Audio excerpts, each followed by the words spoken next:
বিগত ফ্যাসিস্ট সরকার পাচার করা অর্থ ব্যবহার করে দেশকে আবারও অস্থিতিশীল করার চেষ্টা করছে বলে অভিযোগ করেছেন বিএনপির vice chairman Barkatullah blue.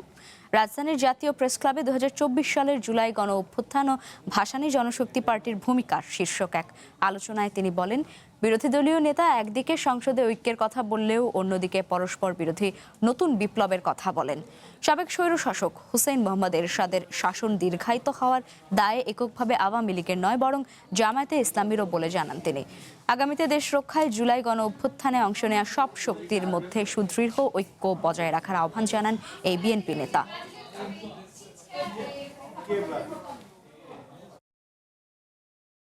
Fascist ভারতে বসে যে আজকে ষড়যন্ত্র হচ্ছে ৩০ লক্ষ কোটি টাকা নিয়ে, তাদের অজস্র টাকা, এবং বিদেশেও তাদের অনেক বন্ধু আছে যার টাকা দিয়ে বাংলাদেশকে অস্থিতিশীল করতে চায় ভূ রাজনীতির কারণে।